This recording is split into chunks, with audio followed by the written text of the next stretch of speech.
What's up? All right, we're what? We live. Okay, cut We this. live. Cut this. What's up? What's up? What's up? Let me pull it up.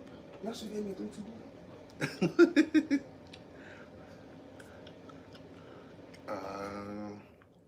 I'm trying to pull it up on my phone so I can see the comments.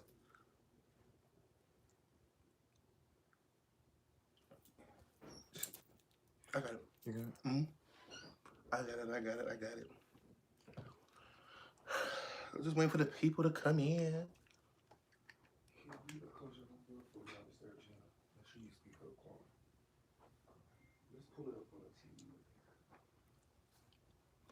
What's going on? What's going on? Welcome, everyone. This is Quan's Corner on Chasing Reality. Just make that was cute. I like that name, Quan's Corner. I'm gonna use that on something. I'm gonna use that up on something. What's up, people? Y'all come on, get up in here, get up in the room. We gonna talk all things Chasing LA. We gonna talk all things Quan The Poet. And all of that. I'm just letting y'all come on in. Get on in.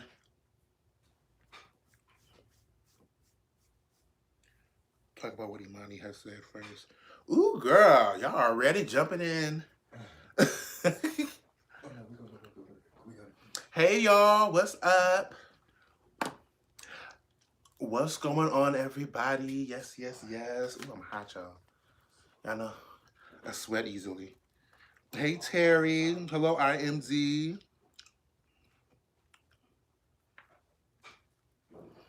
Hey, G. Now you know what we came for. Girl, what you come for? Hey, Obsessive. Hey, Lou. Lou, life is truly what you make it. Hey, Jalia Boo. The one, the voice, Jalia. Hey, baby, how are you? What's up, Juicy? What up, Robin and Brad? What's up?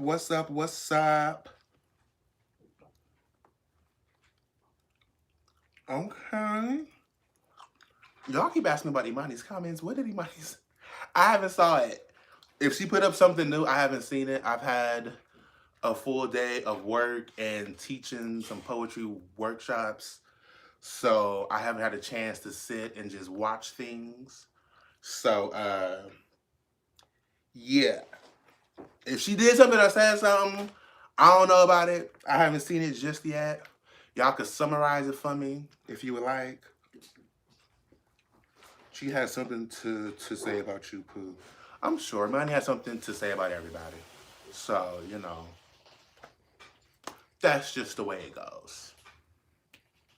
Everybody got something to say about everybody. So, what you gonna do?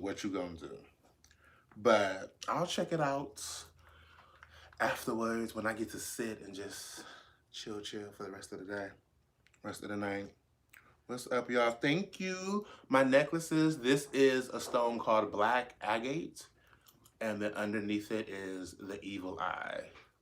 So, if you know, then you know. And if you don't know, they're healing stones and stuff like that. And then the ones on my wrist are as well. This is a green aventurine. This one is like a tiger's eye onyx. And this one is a whole bunch of different ones. So, you look good though, for real. You look at peace. I love it. Honey! Peace be still. It's hot, but peace be still. Okay, so we're going to get into the things. So, before we get into Chasing LA, I'm going to get into me just a little bit.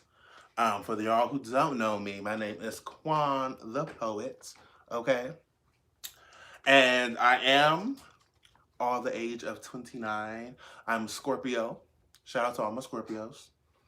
And as well, I hail from good old Compton, California, good old LA, born and raised, baby. I grew here.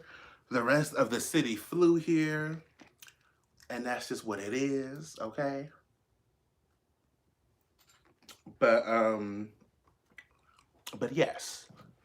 So, born and raised here, grew up in Compton, moved around a bit, all that stuff. I really got into writing and into poetry in the midst of going to school. I was bullied a lot because I was a very feminine boy. I was a very expressive boy. And so with being that and being in Compton, like, you gotta be hard. You gotta be tough. And since I wasn't showing all that, like, I was getting my ass beat up. If I'm gonna be honest, okay? We was getting jumped, beat up, fighting every day, child. It was a lot, okay? It was a whole lot. And so, yeah. So growing up, it was tough. You know, I'm not gonna get into like a full deep on story like Oprah, girl, but yeah, girl. Every hood, you know, we're the same in some way. And so yeah, so I got into poetry from a teacher of mine. They had pulled me aside and was like, look, I want you to write down everything that you're feeling and this and that. And it felt super duper good. High school you attended. I went to a couple.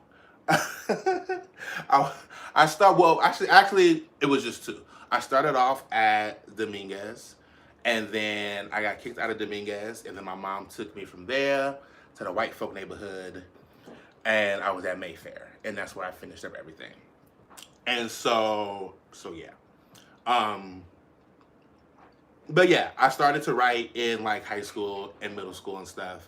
And that's really where, for me, it was just about doing it. It was just about, doing it. It was just about getting my emotions out. And it was just a passion for me. It was something fun. It was a way for me to just express how I felt, because honestly, I wasn't comfortable with expressing my emotions just verbally. I wasn't comfortable doing it to my mom or to my family. So for me, writing became the way to just express myself. And so, yeah, so that pretty much stuck with me just throughout life. Like, no matter what I did in life, I would constantly find myself writing about it. No matter what I was going through, be it mental health, be it drugs, etc. I was this gun. I was writing about it, and so it took me some time. It did. It took me some time because I was out here living young, wild, and free, y'all. To really be like, hey, you can make a living off of poetry. You could actually like make money off of this. And I saw poets like touring. I saw poets writing books. I saw poets doing all type of stuff. They're writing in movies. They're writing in commercials. They're writing on TV shows. They're being featured here and there and writing for artists and all this stuff. And so it definitely kind of sparked me to be like, okay, if there's some real money in this, if there's really something to this, and I think I'm pretty good at it, why not jump into it? Like, why not see? So, I jumped in, started going to the open mics in LA, and then the rest is history. Published my poetry book, The Struggle is Here. Y'all can get you a copy at quanthepoet.com. And yeah, baby, like it was really just what I can say is my journey thus far has been a lot. It's been rough, but I'm thankful for everything that I've been through. I'm thankful for the ups and the downs. I'm thankful for it all because it's all made me who I am, and it's all been put into my like poetry and my writing and so many things.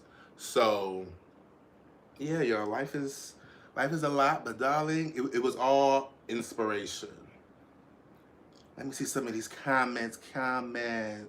It's called Growth, Quan. You did a good job. Thank you, Alicia. Oh, King Drew here. Okay, shout out to King Drew. What's up? OMG, that's how I got into poetry. My therapist gave me a journal. Baby, listen, therapy works. Therapy works. I'm in it right now, honey. Therapy works. I wish your story on the show was put out there more. This season just took away from all of your truth, and it wasn't fair, because right now we're getting a very humble person. Aww. Not Compton Quan. What? What up? I guess that name fits since y'all call us Chasing Compton. I mean, I'm from Compton, so hell, call me Compton Quan, I guess. You know. It is what it is. Okay? But we gonna get into the show in just a second. My mom sent me to the white school, too. I got busted at Taft and Willow Hill. Ooh, you been all the way to Taft? Baby, that's far. Ooh, that's far. Okay, that is far. But yeah, so let's get into how I got onto Chasing LA. Cause it's kind of, well, it's interesting to me. I don't know if y'all think it's interesting, but it is to me. So I was a fan of the show, of just chasing Atlanta and Dallas as well, and I was already following a few people who were my like favorites. I was following like Q and Oliver, and like pretty much, well, damn near everybody, because I follow Cameron, Enrico, Reese, Trey Howard, Dior. Follow just about everybody almost. And mind you, as those shows were going on, I had always said like they should come to LA, and if they ever do, I'm gonna be on it. And that was like years ago. That's when I like first found the whole Chasing brand and stuff.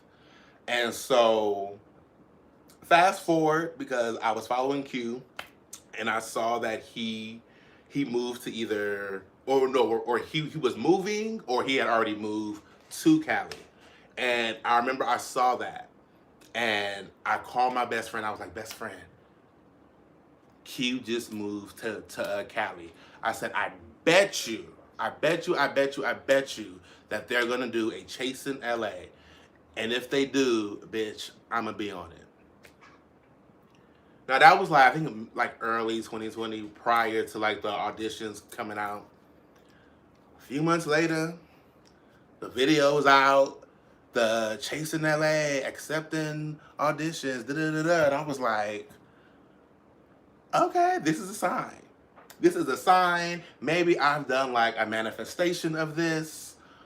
Okay, let's audition. Mind y'all, I wasn't even going to audition. Like, a bitch was scared. I was really nervous.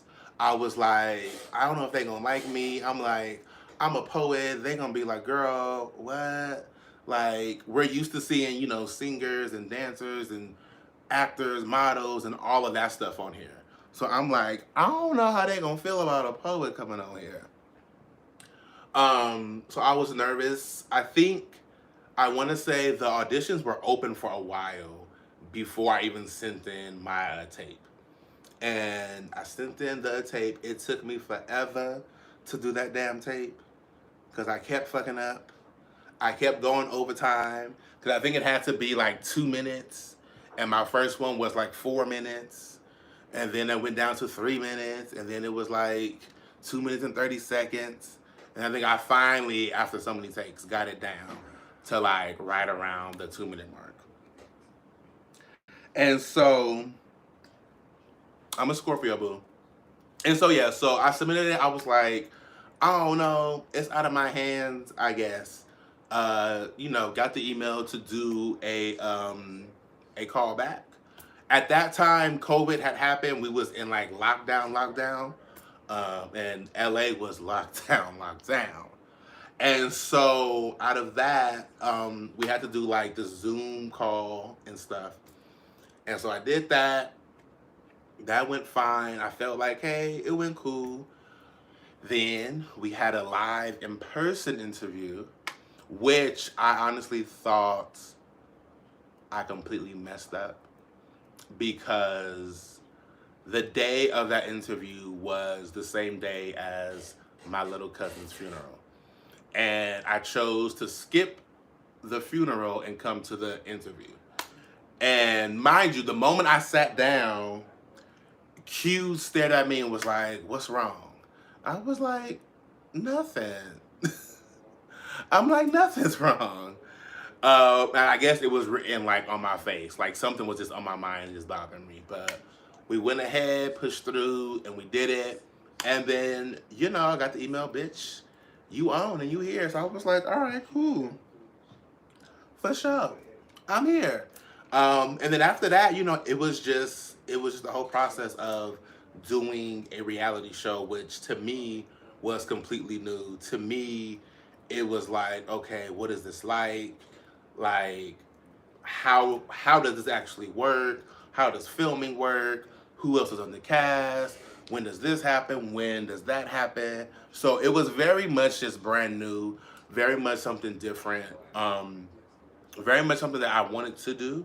I'm someone who I like, the Love and Hip Hop and the Housewives and all of that stuff. So I was like, okay, this is gonna be fun. This is gonna be interesting. It's gonna be different. Let's see how this works. Prior to that, I was really working on myself, so I was already kind of isolated, just because I was going through like some like therapy stuff, and I was just working on me. So I'm like, okay, this is gonna be different to go out with a new group of people, because usually if you're not in my tight circle, I'm kind of like no new friends over here, no shade. Um, and so yeah. So I was like, okay, this is gonna be interesting. This is gonna be something different.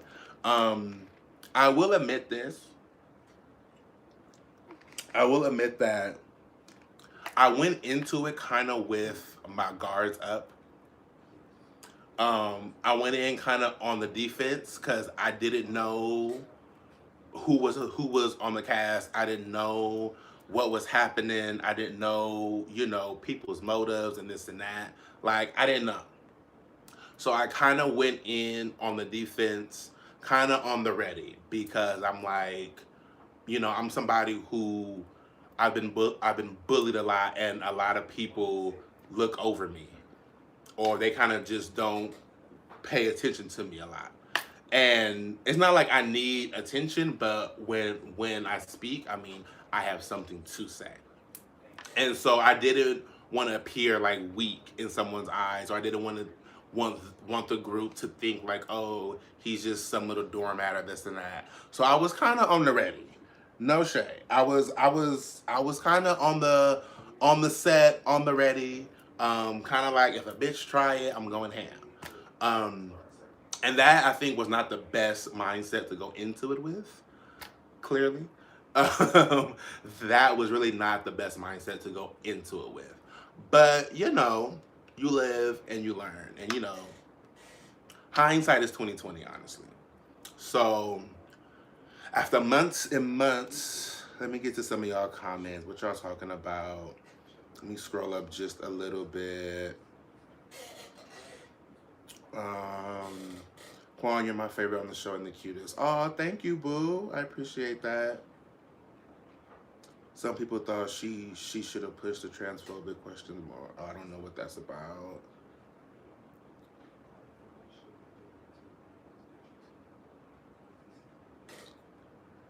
People forget the bad first seasons of every branch of the series are rough.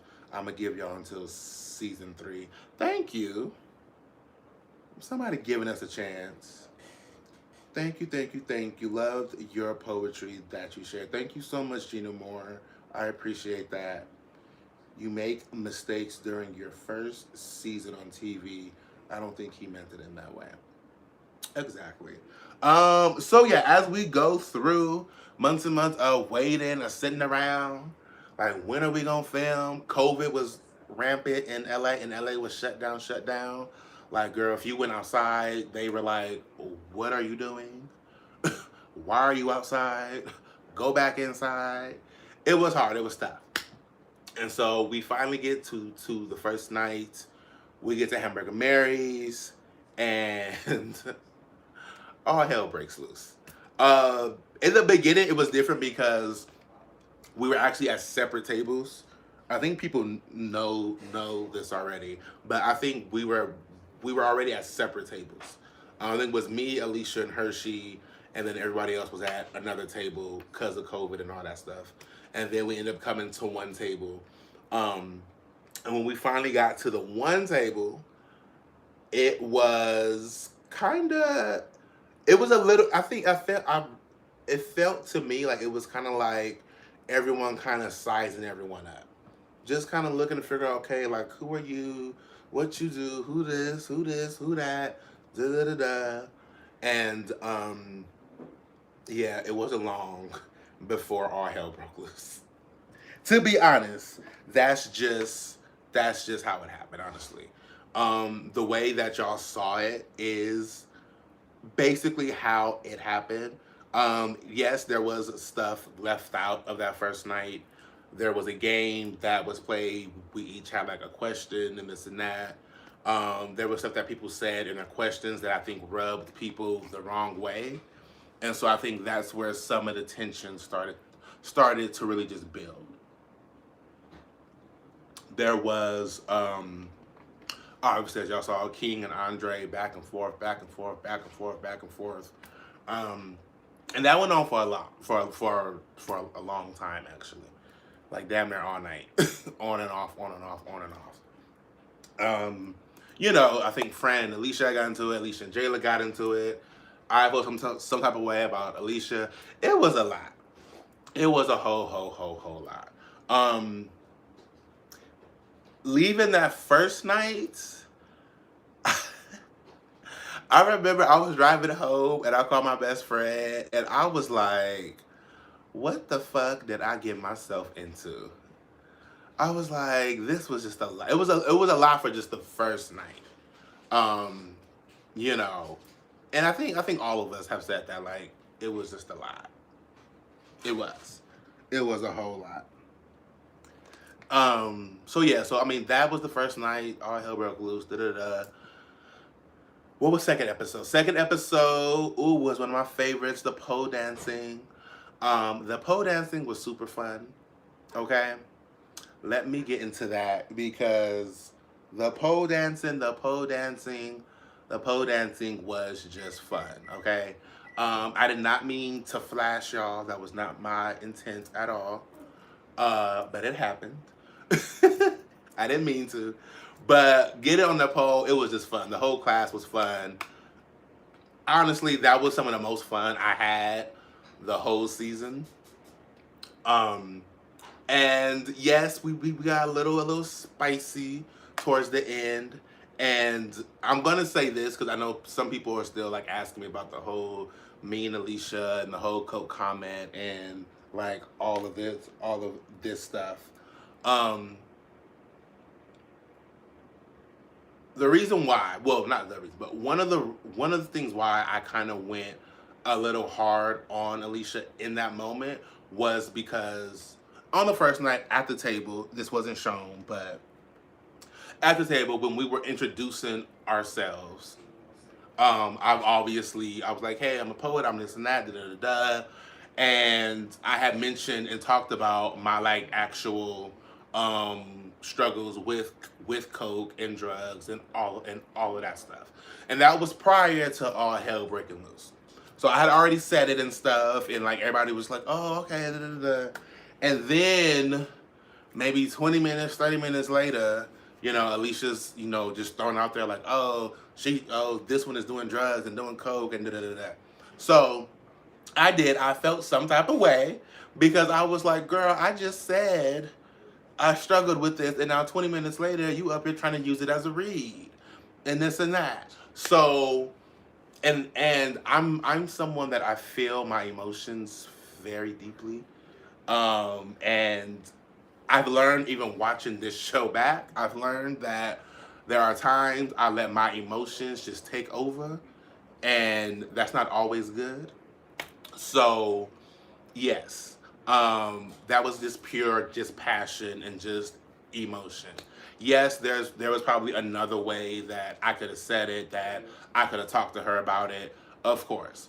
Watching this show back, I've had a few of those moments of like, okay, I could have did this differently, or okay, I could have said this differently, or like I didn't have to approach this person in this way exactly. So, hindsight is 2020. When you're in the heat of the moment, sometimes shit happens, and it happens.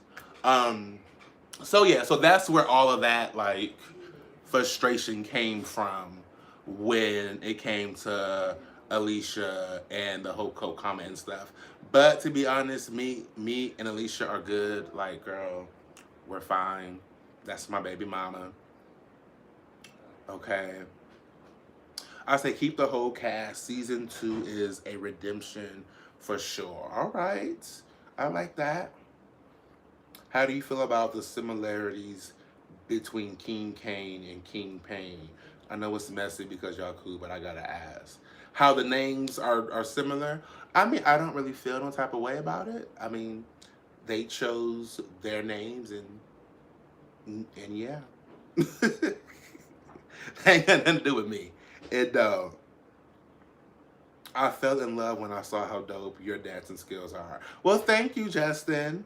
I don't think I could dance, honestly, but I will jump on a pole. I know how to work a pole, apparently. So I'm good at something. But thank you, Justin. I do appreciate that. Quan, and that's what the reunion is for. I hope that most of y'all get to own up and work it out and not rehash all the negativity and fight.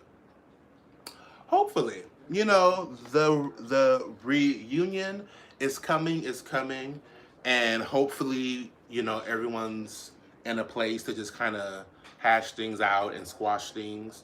Um, I know that I am. I feel that I am. And, even if we hash it out and it's like a look, girl, I don't like you and you don't like me, and that's where it's at, but there's a respect factor. Okay, cool. That's what it is. I'm not trying to be like best friends with everybody or be good Judies or do all of this. It's gonna be like, look, let's do what we like. If we could squash this and move on, let's squash it and move on. If not, well, girl, I'm gonna leave it where it's at. Okay, I'm gonna leave it where it's at. Is Alicia coming to the reunion? Everyone is coming to the reunion. Everyone will be there. That's all. Not y'all saying, wait. Why y'all ask that? Cause she didn't show up to Imani's interview. Y'all messy. Y'all so messy. Y'all so messy. Just messy. Do you think the critiques of the season were accurate by Imani? I will say I think some of her critiques were, as far as like things were missing. Even if you go to like the production, like, oh, the sound's a little messed up or this and that, which I mean every season has had, every city has had, so it's not super big. I think some of it was a bit harsh. I think some of it was a bit unnecessary. I'll be honest, it did feel like at one point, especially early on, maybe the first like 1-2 episodes, maybe the third episode, it kind of felt like she was more so trying to go in on cue and production, and not talk about just us as cast members. Maybe she has her own logic for all of that and stuff, but I think some of it was a bit harsh. I have not seen her final one. I know she posted it. I haven't seen it yet. Apparently she said something about me, because when I came on here, y'all was like, talk about Imani. And I was like, girl, I don't know what she said, but I will watch that and all of that stuff. But yeah, that's what I think about her stuff there. You're a great poet, yet you handle conflict very aggressively. Be willing to have a reasonable conversation without attacking each other. J Love, I really appreciate that comment. And that's true. That's very, very true. You know, I do jump to anger. I do jump to aggression. I do. Sometimes that happens, you know. And that was something I saw in myself. So that's something that made me go, okay, Quan, why do you keep jumping to anger first? Um, and stuff like that. So, you know, I'm definitely, because I'm kind of over all the mess and all the drama. I'm just like, look, let's solve this, let's hash this out, and girl, let's move on. So, you know, it is what it is at this point. For me. For me. For me. Let's give them 6 minutes of us live reaction. You got your phone. You stupid. I gotta read y'all comments. And I can't see it on this phone, so I gotta look at them on this phone. I'm not going to lie, the first 3 episodes confused the mess out of me because it was just arguments and no one knew why. All of it was stuff outside of the show. I'm not gonna say it was outside of the show. There was stuff that happened on camera, I think, that bled over into off camera, and then when we saw each other again, it bled back over into on camera. So definitely there was stuff that was just missing and kind of missing. It was some stuff missing. But it happens, y'all. It happens. So moving throughout the season, we had the poll. What the hell happened 3rd episode? I done forgot the damn season out. I truly have. We went on the hike. The hike was cool. It was hot. It was hard. Y'all know I'm fat. So going up them steps was just a whole lot. I think that was the episode where you saw me and D Hawkins kind of go into some of like our past and stuff that we've been through and stuff. And you got to start to see a friendship that we were building at the time. Yeah, and it was real. It was really us trying to build something, I think. But as time went on, obviously, as we all can see, it didn't last. It did not last, okay?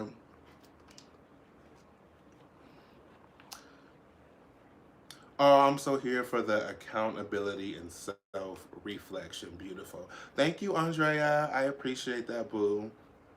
That's what it's about, though. If you can't look at this show and learn something about yourself, then something's really wrong with you. You know?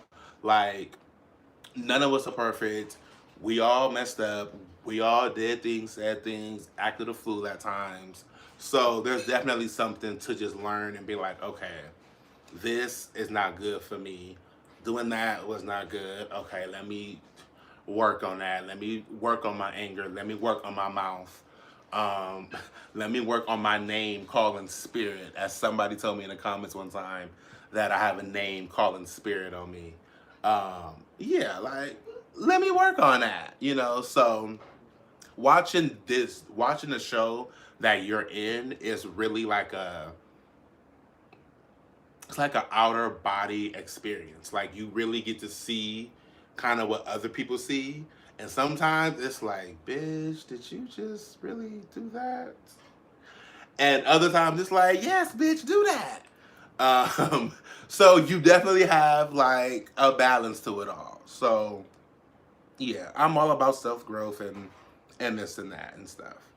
So, and honestly, I've always been about it because one of my favorite symbols is the phoenix bird, and that's the symbol that's on my actual merchandise is the phoenix bird. So if you know anything about the phoenix bird, it's a bird that lives its life.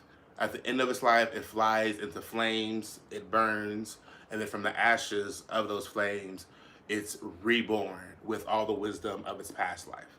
And it's just a constant recycle of living, learning, dying, burning, reborn. Living, learning, dying, reborn. And that's kind of what I think like life is. It's all about living and learning and, you know, killing off those parts of you that you really don't like, that you don't like. Not that others don't like, that you don't like. That's the key. It's got to be the things that you feel that you need to change. And yeah, so sorry, I don't know where all that came from. I'm just reading your comments. I love the fact that when you get angry, you read and leave. That's how it's done. Don't stay around and let it get physical. Thank you, thank you, thank you. Bump out of comments. We'll be here when you get back. You silly. This is why I love you, OMG. Oh, thank you, Jay. Thank you, boo. I appreciate it. Maybe I missed it, but are you single? Ooh. Am I single? Child.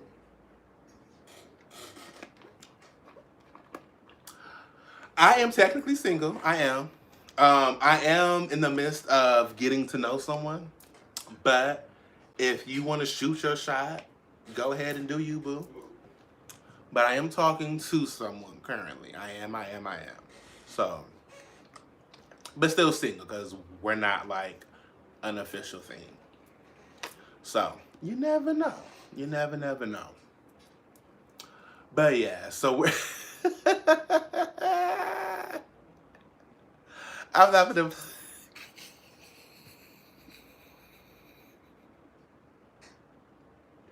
You know what? Anyway, sup Quan, you're the bomb. Thank you, Raheem's World. I appreciate it. Because I'm trying to give you my digits. Oh, wow.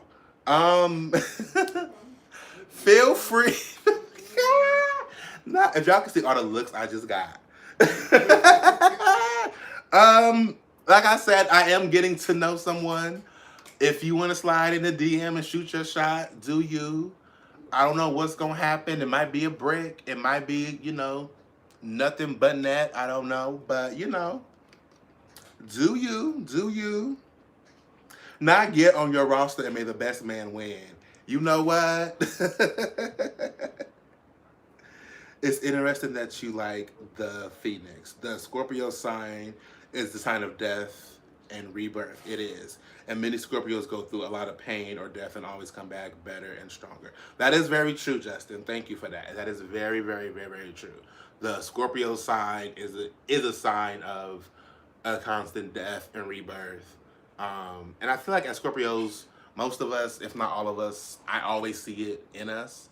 So, yes. Y'all killing me with these comments. Okay, if I was a person you were talking to watching this, oh my goodness. Anyway, back to the show. Where did I leave off on? There was the whole hike stuff. That was cool and fun. After that, I done forgot the show. I gotta rewatch, cause girl, I done forgot what the hell done happened on the show. No shade. Okay, so after the hike, I believe you guys did get to see me and my poetry, which was super dope. And let me go into this because I was told that me doing a virtual poetry show was not a work scene. Let me say this. First of all, if you are a poet, if you are a singer, a rapper, a dancer, or some kind of performer, I think part of your work is to show that, is to do that, is to get on stage and sing, is to get on stage and do a poem, is to get on stage and rap, is to get on stage and dance. Now, granted, it was still COVID in Los Angeles, okay? The rest of y'all was open. But LA was still shut down, and all our venues were still closed. So all the poetry shows were all via either Zoom or IG Live, Facebook Live, all of that stuff. So that was my life at the time. Like, all the shows I did had to be pretty much over live. There was one show I did that was actually in person, which didn't make the final edit for various reasons.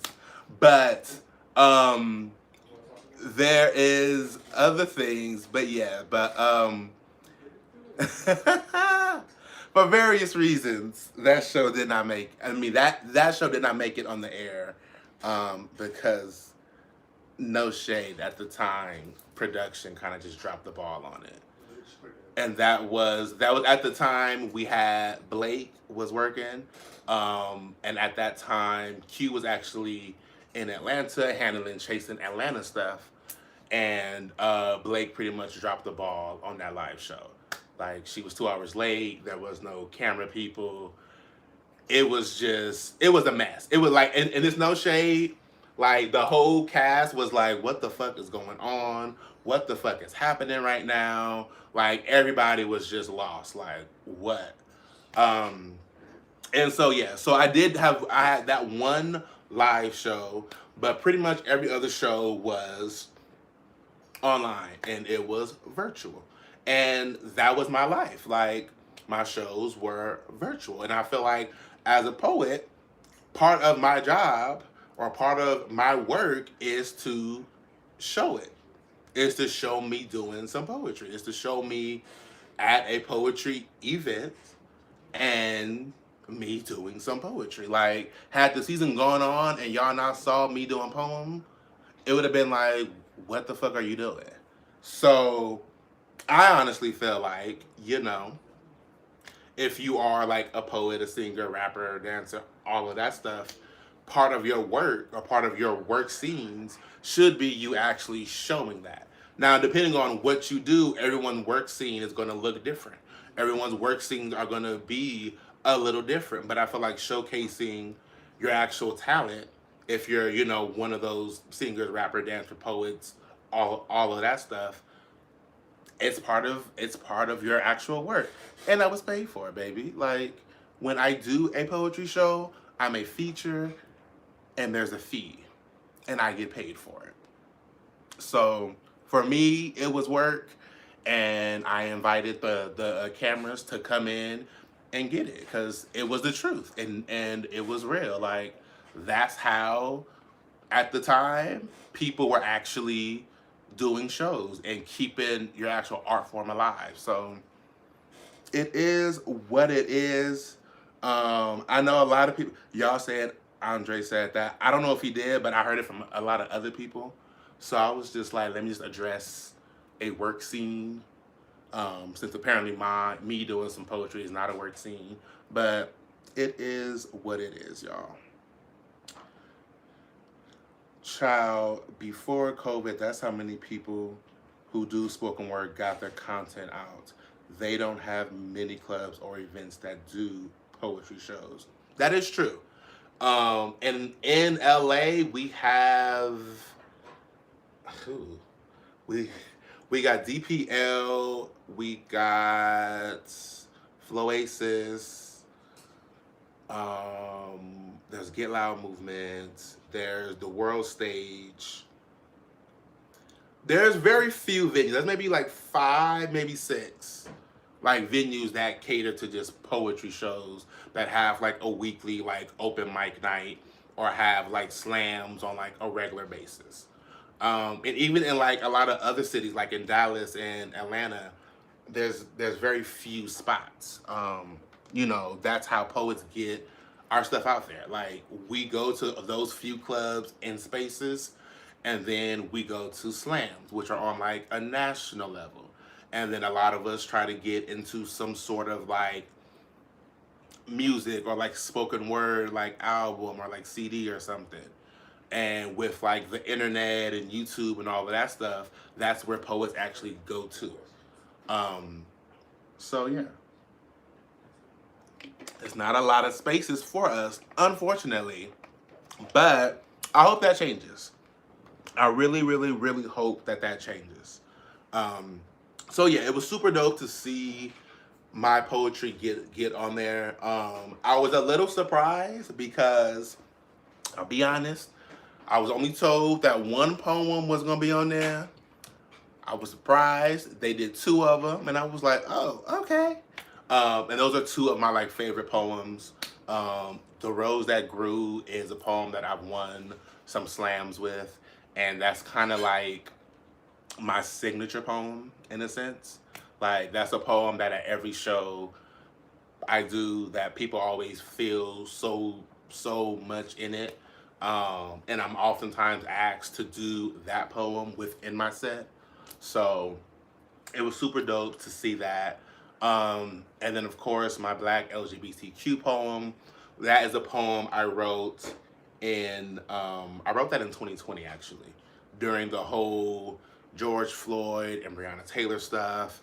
And that was really me trying to get through to just the Black community, how I feel they treat us as Black LGBTQ.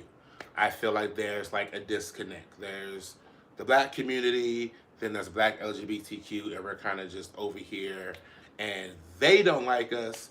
And then when we go out into the regular LGBTQ world, you know, the white gays and them, they don't like us. So then we're kind of just on this island alone because the blacks don't want to help, the rest of the gays don't want to help. So it's just us trying to figure this shit out. And it's tough and it's hard. And that's really where that poem came from. It was like I just wanted to just say something to just my Black people. So yeah, so that was for me. That was like the actual highlight of the show for me. That was like the only moment I really wanted on the show was to get some poems on there and just show my talent and my art and just get it out there. And I'm glad that it happened. So shout out to Q and Chasing Reality and Chasing LA. I love y'all. Thank y'all for coming and doing that and getting it out there. Okay. When your art is your life, you have to do it, and no matter what the situation, you feel incomplete without it. They didn't say that about the virtual drag show and comedy shows. That is true. That is very, very true. Very, very true. I believe the poem that I cried over was Black Woman. Oh, the Ode to Black Women. That is becoming a really popular poem. And I think I want to do something special just for that poem. I'm not sure what I'm going to do, but I want to do something very, very special for it. Because I've gotten a lot of feedback in that. I got a lot of inboxes about it. Just a whole lot. And a lot of people like it, love it, and stuff. And that poem is not in my book, but my next book is coming out this fall, and it will be in there. But maybe I'll do something kind of special for it and just see. So only time you get to see people is on YouTube or IG. So whoever's saying it's not a workplace can respectfully go to hell. Thank you, boo. I appreciate that. Thank you for being bold and sharing, bearing your soul to all of us. You are super dope. I appreciate that, love. Thank you, King, Queen. As a poet, I get it. Art intimidates life, and that's your life. It was beautiful, for real. Thank you so much. I appreciate it. I appreciate all the love. I do. Thank you guys so much. So after that, we pretty much get, you see the rest of me, which is just my angry little side. We get into a little bit, after that was the big dinner scene. Okay, let's get to this dinner scene. I can't give too much because y'all know the reunion is coming. So, can't give y'all too much. And I gotta talk about all this all over again. So, child, yeah. When I came into that dinner scene, the love and hate dinner mixer, off the top, I felt like André was just giving me a lot. And mind you, I was there. No one else was. I think Jeremy had already arrived, and then I had arrived, and then other people started to like come in. So it wasn't a lot of people in there just yet. But I personally felt like Andre was just giving attitude and just a lot. And it was just a lot just within the energy once everybody got there. It was tense. And you knew like, okay, this is gonna be one of those nights. And so as the night goes, as y'all know, Andre and King had their moments again and again and again. It lasted a lot longer than what y'all saw. Just being honest. It did. And then when we got to the whole blow up with me and Andre and this and that, here's my thing, and here's where it came from. The general statements is what gets to me. It's really what kind of triggers me. When you stand up and you're just like, I'm tired of all you bitches. I'm sick of all you bitches. All you bitches get on my nerves. Da da da da da. And mind you, he was doing it the whole night. It was not like that was his first time doing it. It was the whole night continuously. And so I was just like, bitch, I'm tired of hearing you say all you bitches. I'm irritated at this point. Now, mind you, I did go against my better judgment, and I drank some dark liquor. Normally, I don't drink dark liquor. I do not, because I usually get into fights. And so I went against my better judgment, because all that was there was dark liquor. And so I was like, all right, let me do a little bit of this and drink some juice and this and that. And when, you know, he had his moment with saying that, initially I was just trying to be like, Andre, how are you going to tell people not to yell, not to argue when you've been arguing this whole time? When you've been arguing the whole damn dinner and it's your dinner. And then when he kind of went back on me like, well, bitch, I ain't said shit to you, and da-da-da-da. At that point, Quan had checked out. At that point, Quan The Poet had went to sleep. Lil Mad Dog had came in. That is my alter ego. That is the angry one. That is the one that likes to fight. That is Little Mad Dog. I try to keep him caged, but that night he was like, nah, bitch, I'm coming out. And at that point, I was like, well, bitch, wait a minute. Like, I felt like I did not come at him by making that statement. But when he started to point like, I ain't said shit to you, I'm like, well, bitch, if you want to go, let's go. I'm going to match you and then take it times 10. And yeah, that's how that just unfolded, honestly. It wasn't nothing about a moment. I keep hearing that, like, oh, Quan just did that because he needed a moment. Like, no, like, I'm very real and just honest. Like, this is how I really feel in this moment. And if I don't like what you said or what you did, I'm gonna say it. Now, I may not have said it in the best way. I may not have handled everything in the best way. I can admit that. But I still felt the way I felt about the whole all you bitches and da-da-da-da. I did. Anytime anybody say all you bitches or all you motherfuckers or all y'all, I'll be like, well, bitch, what's up? If you're not talking to all of us, then be specific in who you're talking to. Because where I come from, saying all you bitches, baby, I've seen people get shot over a all you bitches or all you so-and-sos. Just being honest, okay? So that's where that really, really came from. The rest of the dinner was a mess from what I saw. You know, I was asked to, well, not asked, I was just told that it was a wrap on me for the night. So, me and King was like, okay, well, girl, if we can't go back in, we just gonna go home. So the rest of the mixer and stuff, I saw it for the first time as everybody else saw it. It was a lot. It was a lot. Now the way I had heard about it and what I saw was a little different, but it was definitely a lot. I'm just gonna say that I'm gonna leave it at that because the reunion is coming.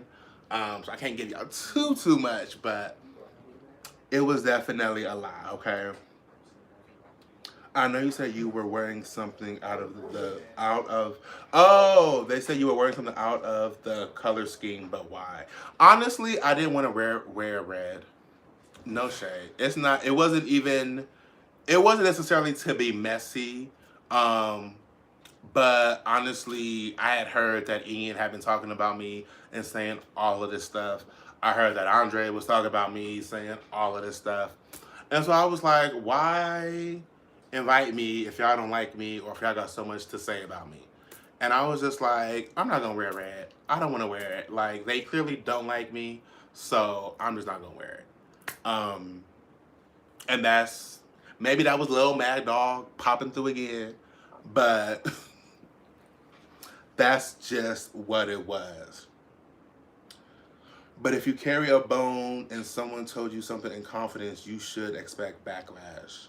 It really seems you were looking for a storyline because you had none. I can't be no fake B. I mean, first of all, no one told me anything in confidence. There was never, how can you tell me something in confidence but you want me to bring it up? If this was said in like confidence, it's more of a, hey, this is between me and you. This is just you and I.